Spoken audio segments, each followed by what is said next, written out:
1월 5일 월요일 하나님께서 우리에게 주신 말씀 함께 묵상하도록 하겠습니다. 성경 창세기 3장 1절부터 13절까지입니다. 그런데 뱀은 여호와 하나님이 지으신 들짐승 중에 가장 간교하니라. 뱀이 여자에게 물어 이르되 하나님이 참으로 너희에게 동산 모든 나무의 열매를 먹지 말라 하시더냐. 동산 나무의 열매를 우리가 먹을 수 있으나 동산 중앙에 있는 나무의 열매는 하나님의 말씀에 너희는 먹지도 말고 만지지도 말라 너희가 죽을까 하노라 하셨느니라. 너희가 결코 죽지 아니하리라. 너희가 그것을 먹는 날에는 너희 눈이 밝아져 하나님과 같이 되어 선악을 알 줄 하나님이 아심이니라. 여자가 그 나무를 본즉 먹음직도 하고 보암직도 하고 지혜롭게 할 만큼 탐스럽기도 한 나무인지라. 여자가 그 열매를 따먹고 자기와 함께 있는 남편에게도 주매 그도 먹은지라. 이에 그들의 눈이 밝아져 자기들이 벗은 줄을 알고 무화과 나무 잎을 엮어 치마로 삼았더라. 그들이 그날 바람이 불 때 동산에 거니시는 여호와 하나님의 소리를 듣고 아담과 그의 아내가 여호와 하나님의 낯을 피하여 동산 나무 사이에 숨은지라. 여호와 하나님이 아담을 부르시며 그에게 이르시되 네가 어디 있느냐? 내가 동산에서 하나님의 소리를 듣고 내가 벗었으므로 두려워하여 숨었나이다. 누가 너의 벗었음을 내게 알렸느냐? 내가 네게 먹지 말라 명한 그 나무 열매를 네가 먹었느냐? 하나님이 주셔서 나와 함께 있게 하신 여자, 그가 그 나무 열매를 내게 주므로 내가 먹었나이다. 여호와 하나님이 여자에게 이르시되 네가 어쩌여 이렇게 하였느냐? 뱀이 나를 꿰므로 내가 먹었나이다. 오늘 본문에서는 뱀의 유혹과 인간의 불순종을 볼 수 있습니다. 선악과는 하나님이 주인이시며 인간은 피조물임을 구별하여 주권자와 피조물과의 경계를 분명히 알려주고 순종이 선이고 불순종이 악임을 알게 하는 나무였습니다. 하나님의 경고에도 불구하고 오늘 뱀의 유혹으로 인해 그것을 무시하며 그 경계를 넘어서는 일이 발생하게 됩니다.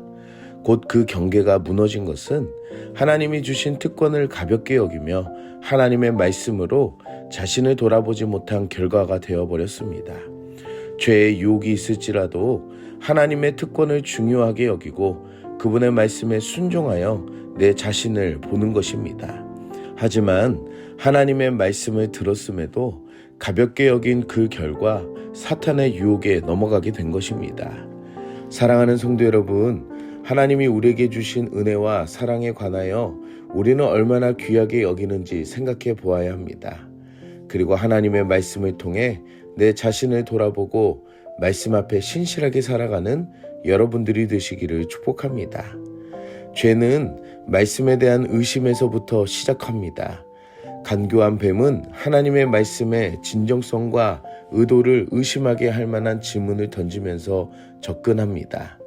사탄의 입을 통해 하나님의 은혜와 배려는 부당한 간섭으로 여겨지고 하나님의 경고는 공갈이 되며 말씀에 순종하는 것은 인간의 욕망만을 부채질하는 것으로 바뀌게 됩니다.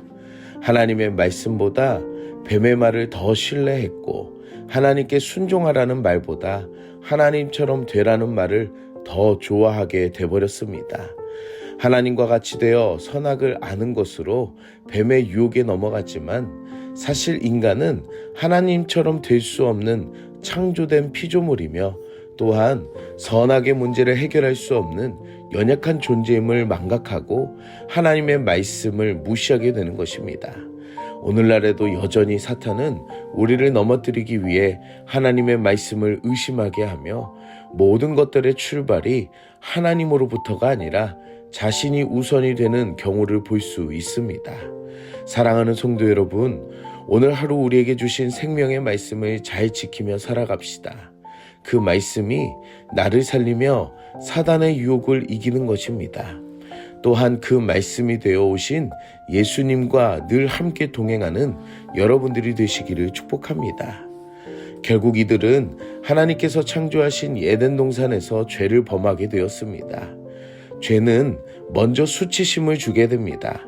이전에는 몰랐던 부끄러움과 수치심을 알게 되어 스스로 고립됨으로 하나님과의 관계가 단절되는 것을 볼 수 있습니다. 죄를 범한 이후의 인간은 하나님의 부르심을 받지만 잘못을 시인하지 않고 책임을 회피하며 상대에게 잘못을 전가하고 하나님께 탓하는 것을 볼 수가 있습니다. 자신의 잘못을 돌아보지 못하는 이들은 결국 자신을 지키는 길이 아니라 하나님께서 주신 관계들이 깨지며 연합과 신뢰 대신 서로를 탓하는 불신을 낳게 되었습니다. 사랑하는 성도 여러분, 이 길은 자신이 지키는 길이 아니라 죽이는 길입니다.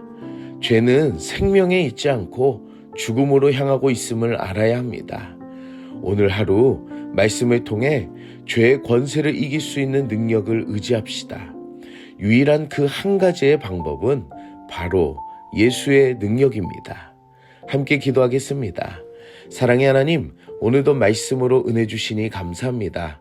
말씀을 통해 우리의 연약함을 발견하게 하시니 감사합니다. 하나님이 우리에게 주신 그 은혜들 앞에 죄의 유혹을 가볍게 여기며 말씀을 무시하고 살았던 모습을 회개합니다. 불쌍히 여겨주시고 용서하여 주시옵소서. 하나님과의 관계와 가정과 교회 공동체 안에 깨져 있는 그 우리의 부끄러움을 돌아보게 하시고 예수의 이름의 능력 앞에 나아가 온전히 회복될 수 있는 그 은혜를 허락하여 주시옵소서. 오늘 하루 하나님께서 우리에게 주시는 그 말씀 앞에 깨어있는 심령이 되기를 소원하며 예수님의 이름으로 기도드립니다. 아멘.